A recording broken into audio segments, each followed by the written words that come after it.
going to cut my head off. Yeah. And his head too.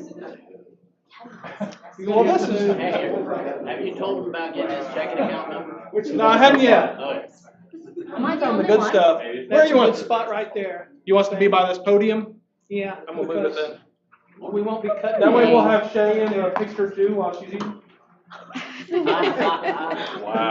knew I would be the only one. I knew if I did it, it would just be me. Whatever. All right, I'm gonna have you scoot up just a little bit. Good. Good, good. I see it's good Oh, enough. oh. And it should hear us, so we should be fine. Yeah. Legitimately. Should I get my sandwich out of the way? Take a bite, please. Well, see, I've got. My shiny. All right, let's go ahead and do this. Yeah, right hand up. And you're gonna repeat after me. Yes, sir. I, Zach Archer, do solemnly swear I, Zachary Archer, do solemnly swear that I will support, obey, and defend the Constitution of the United States that I will support, obey, and defend the Constitution of the United States and the Constitution of the State of Oklahoma, and the Constitution of the State of Oklahoma, and that I will not knowingly receive, directly or indirectly, and I will not knowingly receive directly or indirectly any money or valuable thing any money or valuable thing for the performance or non-performance of any act for the performance or non-performance of any act or duty pertaining to my office, or duty pertaining to my office, other than the compensation allowed by law. other than the compensation allowed by law.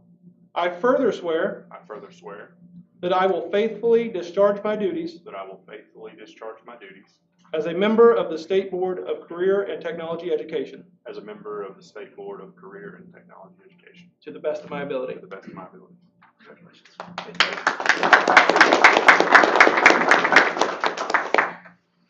I got an alarm going off over here. Can you help me out? Oh, was that yours? Yeah, sorry. It's 9 o'clock. Blaine, are you all good with the YouTube and everything? Thank you. All right, we're going to call this thing to order. Ashley, will you do a roll call for us? Yes. Michael Brown, Here. Peter Dillingham, Here. Shaylin Hanning, Here. Zachary Archer, Here. Rob Seaman. Here. Awesome. Looks like we have a quorum. If you will, stand with me for the Pledge of Allegiance, the Oklahoma flag salute, and a moment of silence. I pledge allegiance to the flag of the United States of America and to the republic for which it stands, one nation, under God, indivisible, with liberty and justice for all. I salute the flag of the state of Oklahoma. Its symbols of peace unite all people. Please join me in a moment of silence.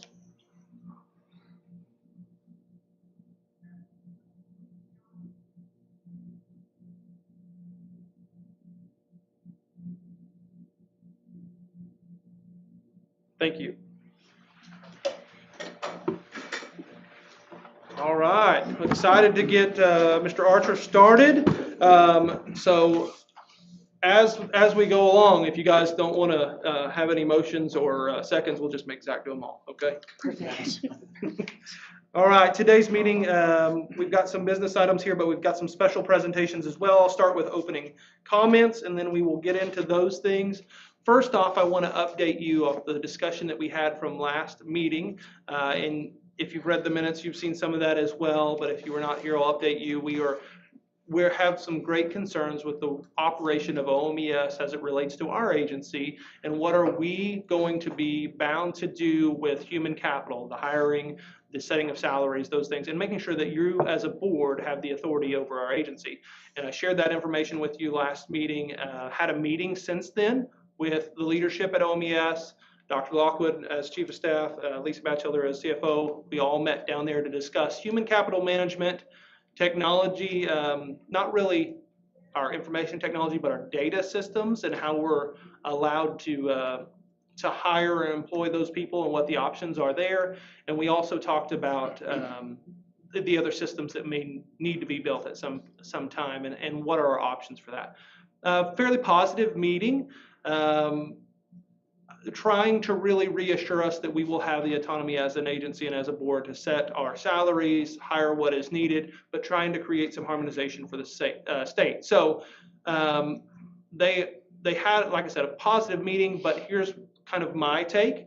All that well and good and good intentions. I think everybody wants to work together well, but we will see what happens as a result. We have had a meeting like this in the past about the job descriptions that we felt were necessary, and nothing really changed, or very little changed. I do feel that the leadership now understands where we're coming from, that our job descriptions are very unique in what we do.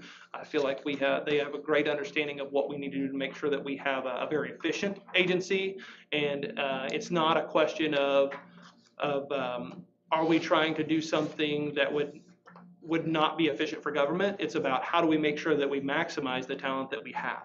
So, like I said, great meeting. We haven't had a lot of action since then, so time will tell where we go from here. We do have some positions that we'll be posting, as we start school. That's always the trend. People move around a little bit. So we will see how those position postings go. If there is alterations to the job descriptions or the titles that we put in, time will tell. But they have a human capital manager has been on the job about a year. I'm very impressed with her take and where we can go from there. So all those things said, very good. That meeting was prompted because of our discussion here at the board meeting. They, of course, pay attention to our board meetings and understood our frustrations, and we're ready to address those. So that worked out very good to have a great meeting, and we'll see how it goes from there. And when was that?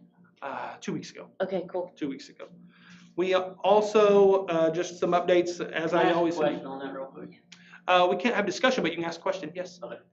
So, we decide we wanna pay somebody more than what the scale says. Mhm. What does that mean? Are we working towards it? Mhm. You have a good feeling there, or? I have a really good feeling that we will be able to set the pay bands of the people we That desire. makes sense to us as a Yes, board. yes, I do. The only exception to that would be my position. So that's still where you guys would have to talk with OMES. But other than that, which Okay. there's laws around that and everything, other than that, I feel good that we could set the pay bands, what we thought the job deserved, that is market ready. And I felt good about that. Other than OMES, had a really good convention at Education Commission of the States in DC. That was very beneficial to understand what other states are doing in education. I was a little disappointed I was the only Oklahoman there. We have 7 commissioners. I was the only one that attended. So far that I've seen, I was the only state with 1 attendee. So I wish we could have had more collaboration on those to likewise see what's going on. Last year we had Representative Baker and Representative Lowe that attended with me. That's where we really got to understanding graduation requirements and how we can move forward. But it was a good meeting nonetheless. We were represented well by the Teacher of the Year from Oklahoma last year, is actually the National Teacher of the Year. So she presented there and did a really good job. And it was great to see, especially what Kentucky's doing with their data, sharing that among all agencies. What Mississippi has done to increase education attainment from, they were 49th, like we are currently in education, and moved up to 35th, made a drastic change. So seeing what these other states are doing was really, really good. So beneficial. We also had members of our leadership team that attended SREB, Southern Education Resource Board. It was a great conference there. So it's been a busy summer of conferences and making all those appointments, but all well and good. That's really my comments for today. We have a lot of guests we're going to get through. The only other comment I want to mention is introduce you to Brent Meeks. I think he's behind the screen here. Brent, come on up. So Brent Meeks is our performance auditor. So we haven't had that position, well, with that title probably ever, but we did have an internal auditor at one time, and we turned that FTE into what Brent is doing now. I'll kind of let Brent introduce himself, but really we are building his job description as we go and finding the most need. We have a lot of need for internal controls and make sure things are going well. We dole out millions of dollars. We need to make sure that those are used efficiently. So he's got a lot of work on his plate, but we're prioritizing as we go through it. Go ahead, Brent, introduce yourself. Good morning. Nice to meet all of you. I haven't met you personally yet, but it's good to see you here. Thank you for serving on this board. That's a tough job, and not a lot of things go along with that, so I appreciate that. Glad to be part of the CareerTech system. I've been in education for 17 years, but just a couple months here with CareerTech. So glad to be here. Looking forward to working with our employees here in the agency, along with our technology centers, to help make things more efficient, make sure we're following rules and regulations, and just serving in any capacity I can for our communities and state as a whole. So thanks for having me. Yeah. We're glad to have Brent on board. Thank you, Brent. Welcome. Yeah, wanted to make sure that you guys saw that face. You'll see a lot more of it as we go through or hear about the work that he's doing. So very excited to have him on board and be here to introduce himself. With that, we'll start getting into this meeting. So first item on the agenda is of business's discussion and possible action of the minutes of the June 20th, 24 regular meeting. Is there any discussion or motions? Move for approval? Second. Motion and a second. Any discussion? All right, Ashley, will you call the vote? Mr. Seaman, Yes. Mr. Archer, I will abstain. Ms. Hanning, Yes. Mr. Dillingham, Yes. Mr. Brown. Yes. Motion fails. We have, so I will pause right there and ask for reconsideration. It will take a motion to reconsider. And just for clarification, because we have to have 5 for a quorum, if one of the members in the quorum abstains, then we cannot pass the minutes. Minutes aren't vital, I don't think, that we pass this time. We could pass them the next meeting, right? Yes. But if you can vote, even though you weren't there, if you don't see any errors or glaring errors, you don't have to. But if you want to reconsider, that is an option that we could reconsider just to pass the minutes. I need a motion to reconsider. Do we- and to approve the minutes. Do we have a second? Second. Second. Let's take a roll call on the reconsideration first. Okay, Mr. Seaman, Yes. Mr. Archer, Yes. Ms. Hanning, Yes. Mr. Dillingham, Yes. Mr. Brown. Yes. Thank you. Motion passes to reconsider. Now we could have a motion on the floor for approval of the minutes. Move to approve. Second. Mr. Seaman, Yes. Mr. Archer, Yes. Ms. Hanning, Yes. Mr. Dillingham, Yes. Mr. Brown. Yes. I apologize for that clarifications and making sure we follow order. If we had 6 people here, it would have been fine. If we had 7, it'd been fine. We've only got 5 this month, so we have to have everyone vote or not pass something, which is possible as well. That's fine as well. I just wanted to point that out. Thank you very much, and we will move on to item 2, which is the fun part, recognition and presentations. First off, we want to introduce to you the new superintendents at 2 of our technology center that will be coming up this year. You guys can come forward, or yeah, let's come forward instead of talk from your seat.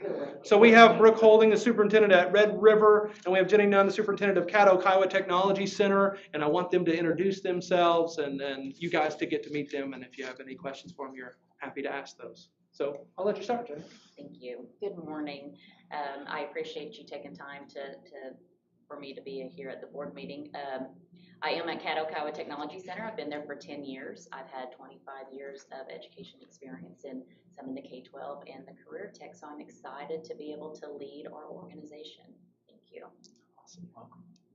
And I'm Brooke Holding. I'm at Red River Technology Center. This will be the start of my 13th year at Red River. I was in the K-12 system for 15, mostly in Marlowe High School in southwest Oklahoma. So I'm excited to be at Red River and excited for the direction that you all are taking the agency as well. So thank you all. No, thank you so much. They will go through a year of education. You know, it's not terribly elaborate, but our rules indicate that they need first-year superintendent training. A lot of it they've probably already received by being assistants or being in the system, so some of it will be redundant, but it's good to make sure that everybody's on the same page as they start. So Justin Lockwood will kind of head that up. He got to hand them over the rules of how it works this year, so they're probably really excited about how that's going to go. You guys have any questions for our new superintendents? No, thank Thank you and you. welcome. Yeah. Thank you. Thanks for making the drive up here. Appreciate it. Awesome. Hey, item 2 on presentations, also really, really exciting. So Oklahoma has a reputation as being the premier career tech organization or system across the country.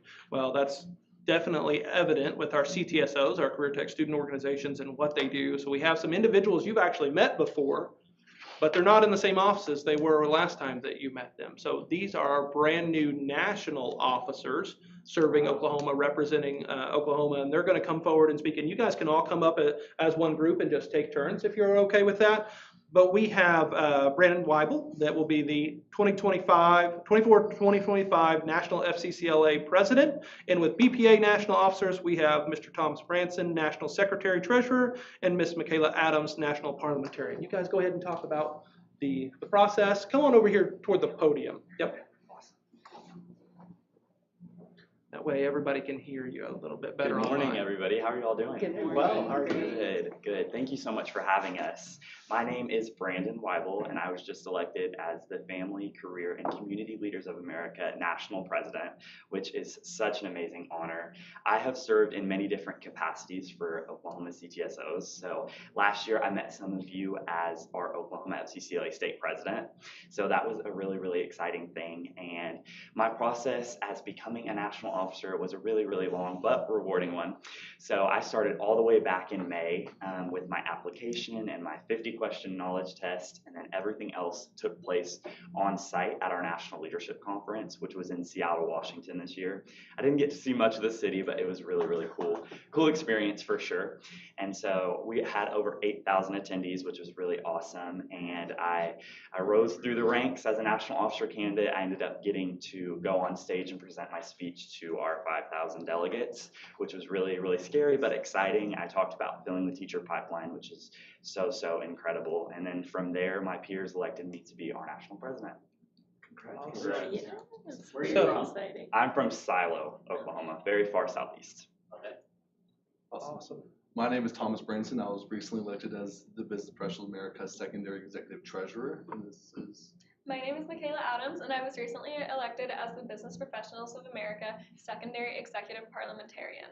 And now we have been national officers for about 2 months now. Our national conference was in May, but our application process started all the way back in January. We had to fill that out, turn it in, and then later take a test. And after both of us passing that, we were able to go to Chicago. We were also didn't get to see the city very much. I think I left the hotel twice the entire conference. But now Michaela will tell you more about our running process. Yes, so in Chicago, we actually gave a campaign speech, and we got to network with over 6,000 members from all over the country. And in Chicago, we also got to meet with each individual state and got to tell them a little bit about ourselves. And it was a really unique process, and we got to, at the end, it was very rewarding. We were both elected. Yes, and we also come from the same school, Cashin High School, and we did meet with you guys around December as the state president and the state vice president, and we're so excited to be here today. That's awesome. Yes. What are you hoping, any of you or all of you, what are you hoping to get out of your year of service in a national office? I'm hoping to gain a lot of strong leadership skills. I learned a lot from my term as the Oklahoma BPA state president, and I'm hoping to build onto that and be able to give back to members the way that BPA has poured into me. Definitely being able to represent BPA on such a larger scale, not only BPA but also Oklahoma, representing it as a national officer is such an amazing process, and giving back to an organization that changed my life. Awesome.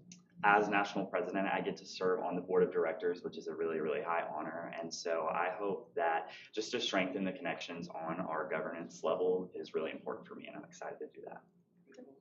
How often will you be meeting or traveling?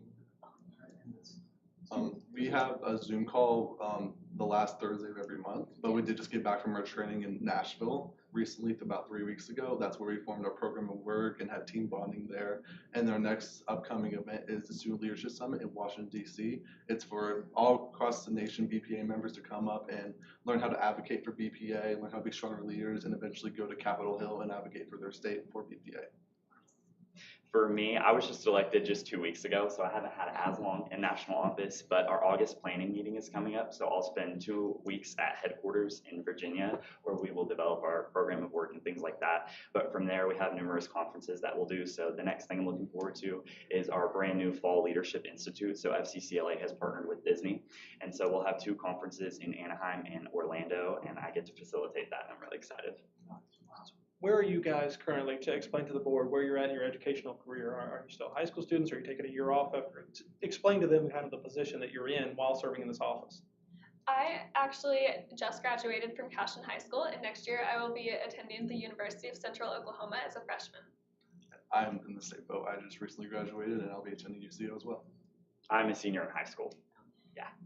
So pretty great experiences for some young leaders, so pretty cool. What other questions might you guys have for our national officers?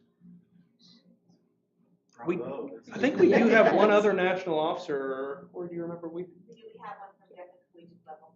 DECA Collegiate has a national officer that was not able to attend the meeting today, but we'll try to get them on soon as well. If you happen to know what career you think you're going to go into, could you share that with us? If you don't, that's cool. Yeah, for sure. I want to go into political science. So through FCCLA, we are really big in public policy. So that has been like my passion. And I've been on Capitol Hill a lot and been at the Oklahoma Capitol, and for sure want to go into political science. So is Governor Stitt? You want to be governor? Yeah. Yeah, basically. And I'm majoring in business law at UCO, eventually wanting to go to law school and become a lawyer to represent all different types of people. I'm very excited to do that. I'm wanting to work in business marketing and public relations. Awesome. Good. Any other questions for our students? All right, thank you guys so much for coming. Thank you so much for Very having awesome. us. I also like to say that we do have 2 other national officers too, one in TSA and then one That's also in right. Skills USA. They were also not able to be here, but we're Yes. also so excited to be serving alongside with them. So Oklahoma's well represented at the national level. We have had all of our CTSO national events for this cycle except for FFA, which will be in October. So when we have that, they'll all be concluded, and we'll have another recap probably with those officers that were not able to be here. So Thank you all so Thank you much. guys so much. thank you. Great job. Thank you. Glad those guys could be here because that's kind of the reason why we do what we do. So I think it's good to hear from them and understand, how big of an impact Oklahoma is having. We'll kind of move into some management action items. If you guys don't want to stay for the board stuff, you're more than welcome to leave. So thank you so much for coming. And that goes for you superintendents as well. You can see it all. I know it's a requirement, but if you want to, you sure can. So action item 3.01 is discussion and possible action of the mid-year personnel report and ratification of personnel actions from January 1, 2024 to June 30th, 2024 by Ms. Raquel Parlay, Human Resource Manager. I really wanted to kind of make an announcement and everybody cheer. Thank you. And I'm so excited that you announced me because you are always pronouncing my name correctly. So thank you. Well, it might be because we have some history. Yes, a little bit. I taught and then was administrator at the school where Raquel's all three kids of my went. girls. So, Yeah. Yes. So it's very exciting that it's pronounced correctly, but I'll accept anything. But thank you for having me here today. I appreciate you being willing to hear the information. I have presented in your packet the personnel action report from January 1st, 2024 to June 30th, 2024. This has all of our appointments, our promotions, our resignations, and retirements for full, as well as part-time employees. So that has been presented in your packet. Do you have any questions? I'm happy to say we have about a 5% turnover rate, which is pretty good. It's a wonderful place to work, and I'm so happy to be here, and I'm so happy you guys are on the board to help us with that. So, no questions? Well, they might in a minute. Okay. Is this all here, physically here, or this is all across the state? All across the state. So anyone that works for the agency, even though they're like our skill center employees or our regional coordinators, may not be housed here. Okay, great. What is our current FTE load? How many? 220? Yes, I believe 221. I believe 221. So 221 employees, 5%. That is pretty good. Yeah. It's really good. Yeah. Yeah. That's just because it's so awesome.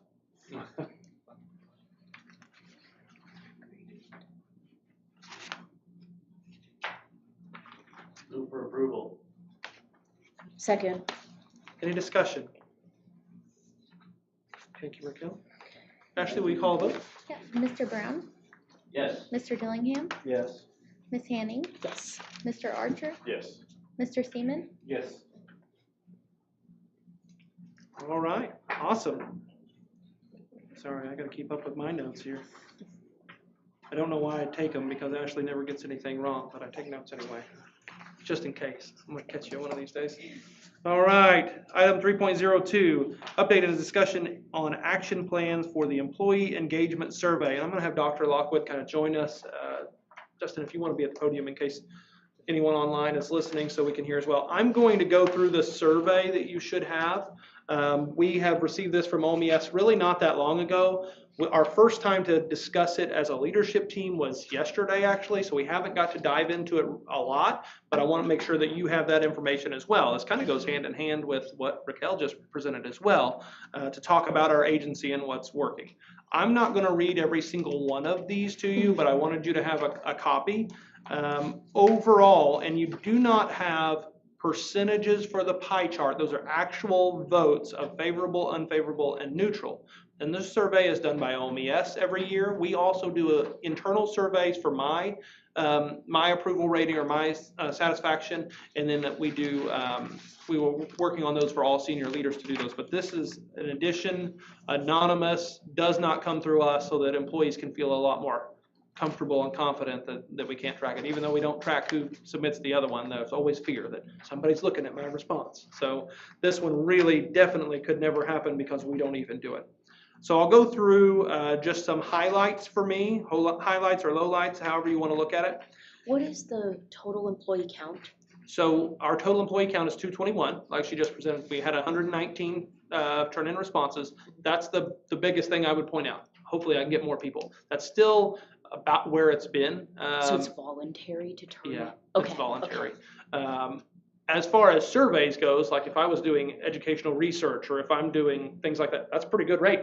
Yeah. You usually don't get hardly anybody to turn in. I hope, though, that we can still improve. I would love it if everybody turned one in so we can really, because the biggest thing that I use this for is to how do we need to make changes or what do we need to do. Now, I don't want it ever to be perfect because if there are employees that are not performing well, they need to know that. So they're probably not going to be happy. We have very few of those, but that does happen. So they're never going to have perfect survey results, but it's a true picture of what the employees feel, and that is important. So if I go through just some highlights, first of all, the actual people doing the survey, not where I'd love it to be. It's not terrible compared to most agencies, but it's not where I would love it to be. The questions that revolve around, do they enjoy their work? Do they like what they do?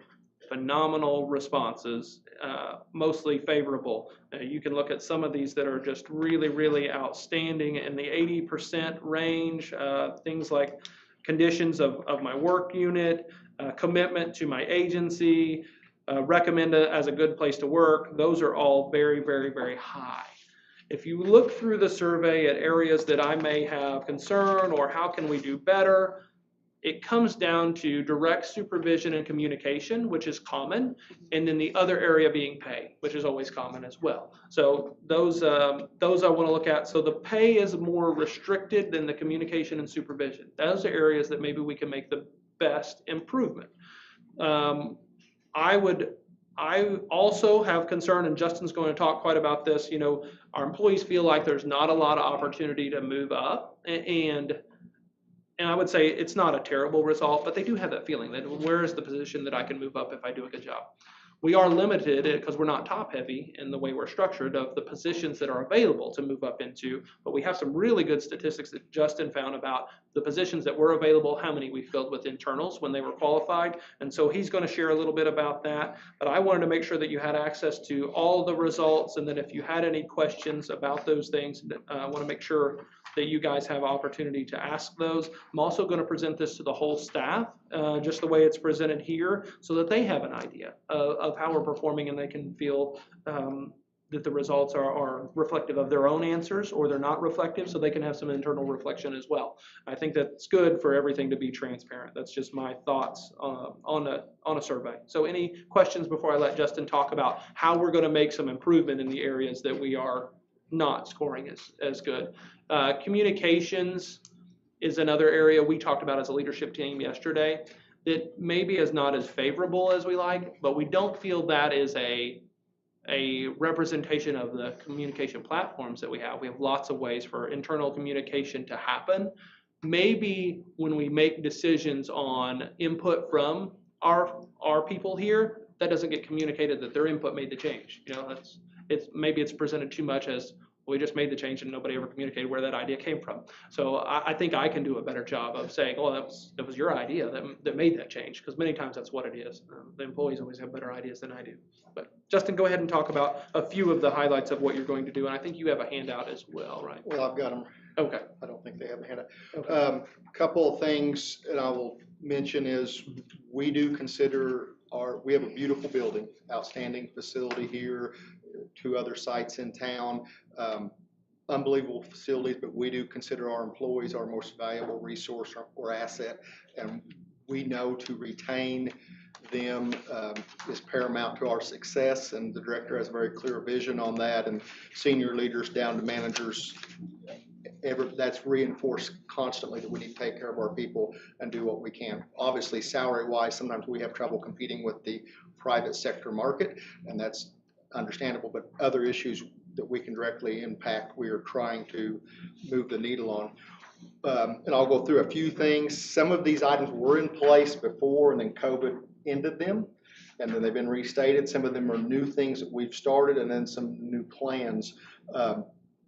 One item that we have is a session or a cohort that's called Explore, Engage, and Embrace, and that is a group of approximately 20 employees that we put together for a series of training to help them learn about our system and about our agency and what we do, to help them learn and grow their own leadership skills. We also began a new manager cohort group, since we have 9 new managers. When I say new, within the last few months. Those managers meet monthly with me, and we're developing a plan to help them set goals and establish their goals as they move forward. So those are 2 things.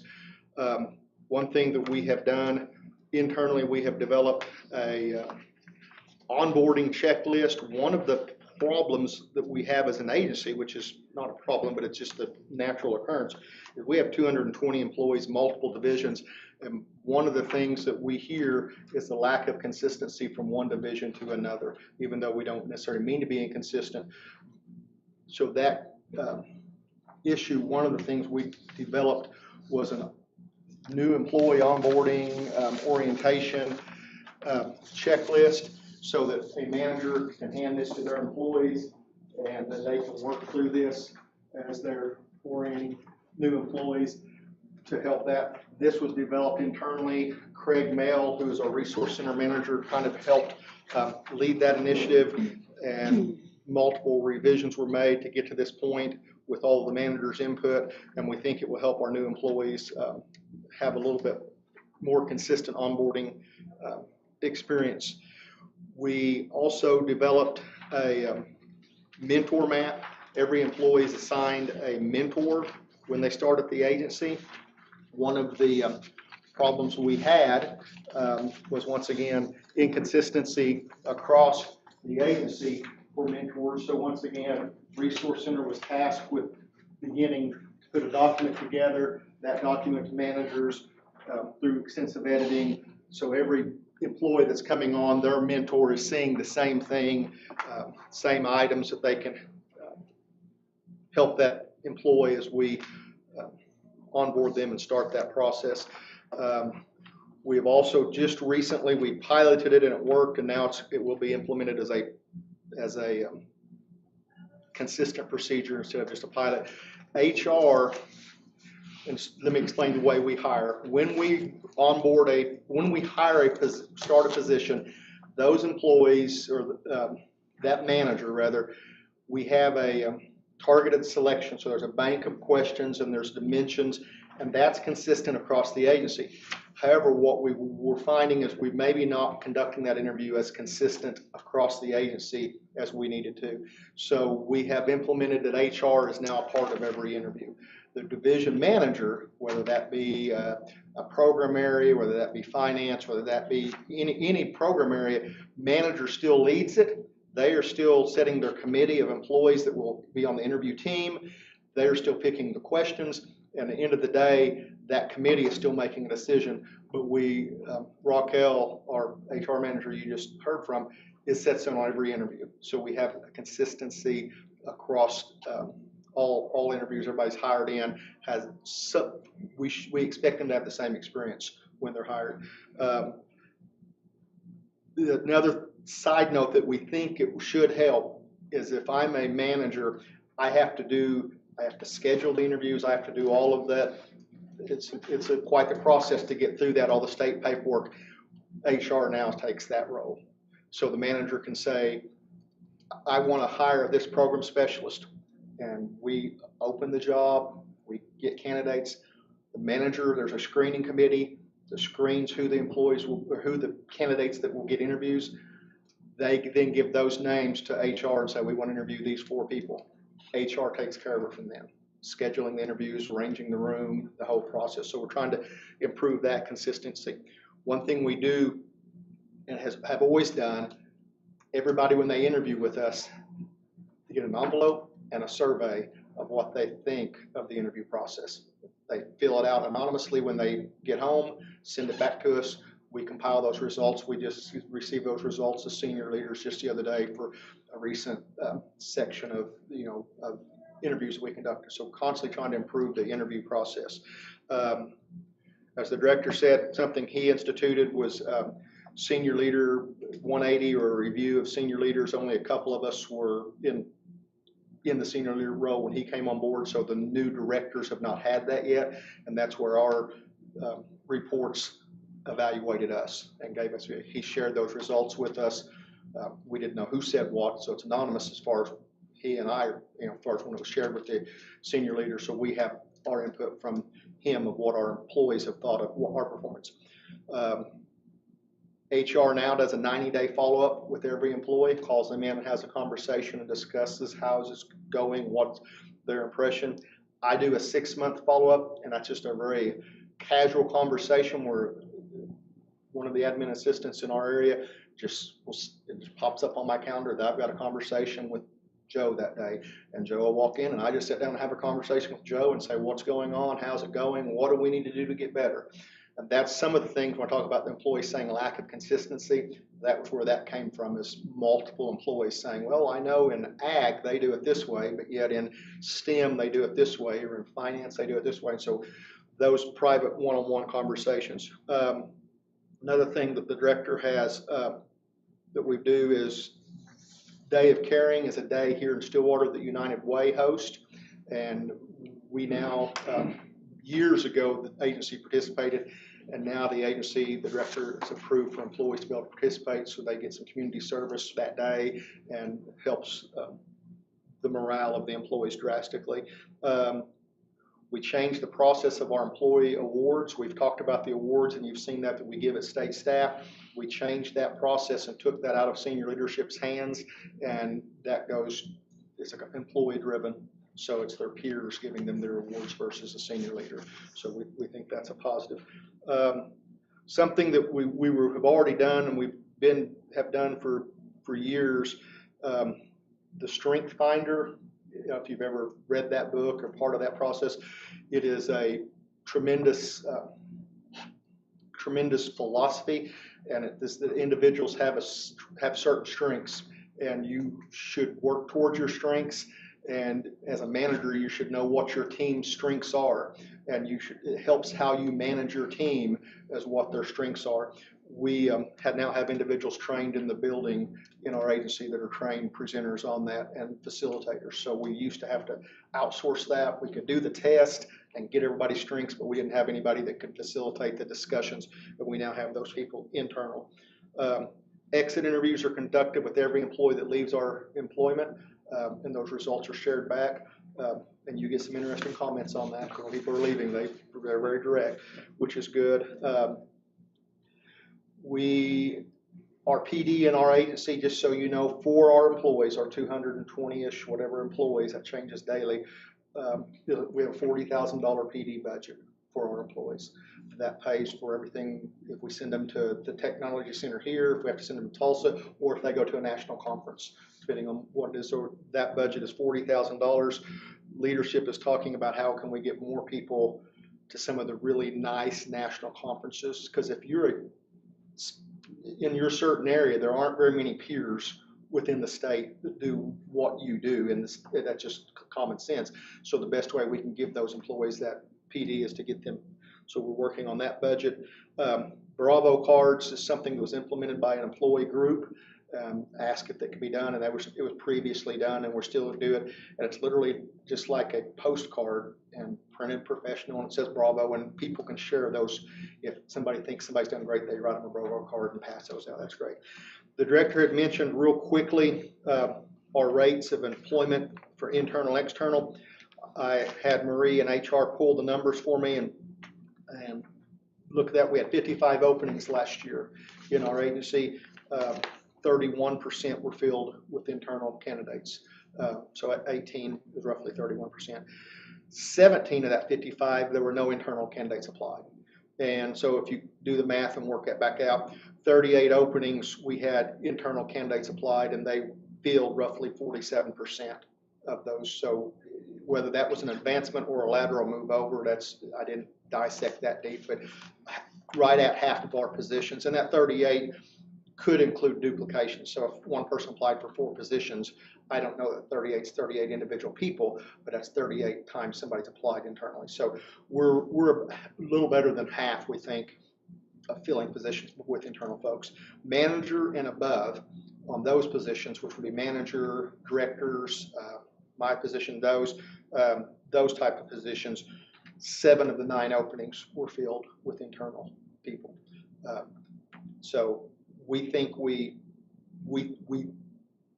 go through a very distinct, well-scripted process as a state agency how we hire, and we have to, but we believe we give our internals every opportunity and every advantage.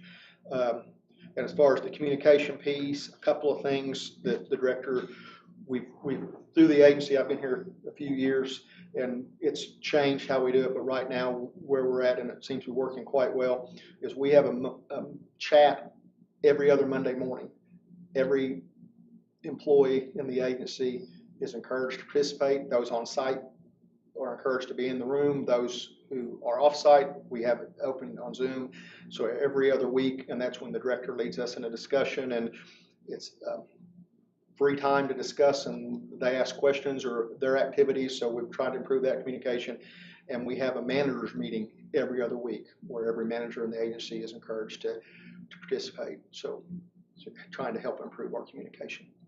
So the every other Monday Zoom call is with everyone? Everyone in the agency. All So employees. How does participation in that kind of mirror the participation in the employment engagement? So it's fairly similar. The room has been pretty full, and I can't speak before me what it was like because there was a morning chat, but we've changed that to where it's about your team talking about what they're doing, me talking about the initiatives that we have, and the participation in that has been pretty good. I don't know. I don't keep stats on it.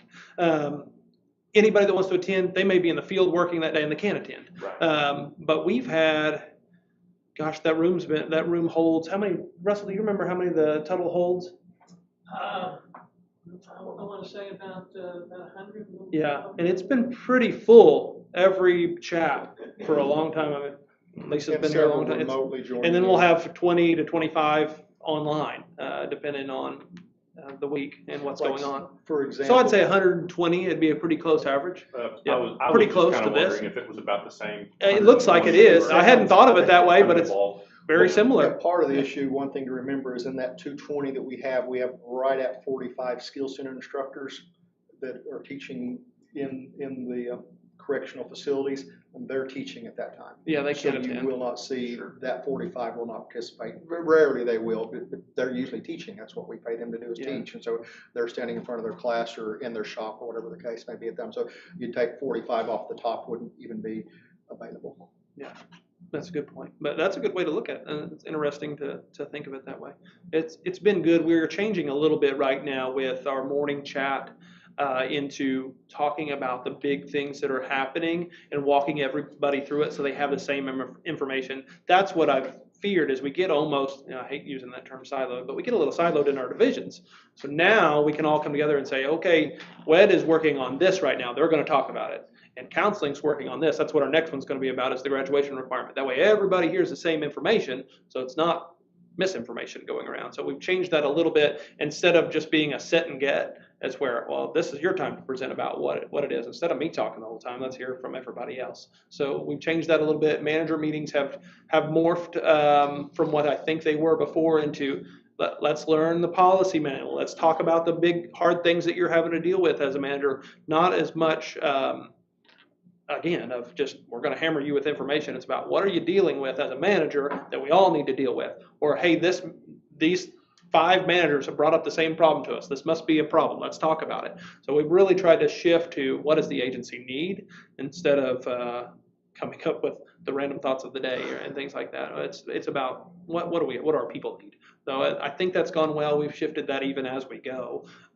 We've shifted a lot about our communication needs to be directed from the field. What are you needing to hear? What do we need to address? That's been good.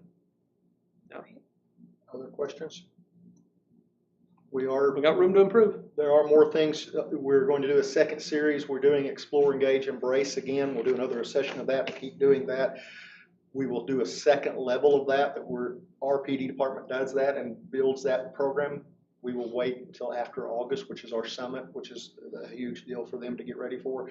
Once that's over in August, they'll develop a second series. We don't even know what the name will be, but to take a deeper dive into things that first cohort went through. The intention is for them to go through a second series and continue to layer that up and to go 3 deep on that eventually. Employee PD, we just discussed that this week of doing a deeper dive and how we do that. I've not talked to CFO about increasing our budget yet, but that'll be coming where we just. She's sighing already over there. we need more money, and that's to train more people. We need more money. Very good. Thank you, Justin. Thank you, Justin. Yes. Before we move on past that, I will also tell you that we are now working on ways, as of just a little bit ago, we've got to start finding ways to engage you guys as board members as well. Rob and I talked a while back, or a few days ago, I think, about an email that many of you may have received from Misty Toms about your points and tracking your points for board member training. Well, actually, Brent had found that in statute that we've not been reporting to our Technology Center board members where they're at in their points. And it kind of goes along the line loosely with engagement. I know Andrew's looking at me like that's not on the agenda. But we're going to be sending you information about how to get engaged and how you can get those points as well. So you'll be getting some of that. Sorry, Andrew. All right. This is listed as an action item, what we just talked about, but it doesn't really need action. So I guess advice on how we should handle that. I don't think we need to take action, but do we need to? No, just no action was taken. Okay, good. I'm good with that. Everybody good with that? There's not really anything for you to decide there, unless you come up with a motion about employee engagement. Going once, going twice. Okay, we'll move forward then. Ashley, note that no action was taken. Item 3.03 is discussion and possible action concerning case number 564-2024-426 by Mr. Brent Haken. That's me. And it will be a proposed executive session for discussing confidential communication between the public body and its attorney concerning the pending investigation, claims, and actions, the disclosure of which would seriously impair the public body's ability to process the claims or conduct investigations, litigation, or proceedings in the public interest. So, if we want to enter executive session, I'll need a motion to do so. So moved. Second. Ashley, will you take a roll call, please? Mr. Brown? Yes. Mr. Dillingham? Yes. Ms. Hanning? Yes. Mr. Archer? Yes. Mr. Seaman? Yes. All right. We will move into executive session.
getting called on randomly, like, Corey, help me. I don't remember who they are. Yeah. And they were just elected. Yes, just happened. Yes. All right. She ran away from me. Sorry, I thought I had to leave it open. I'm breaking the rules.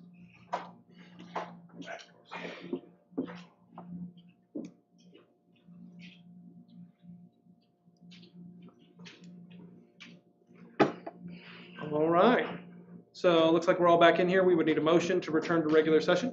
So moved. Is there a second? Do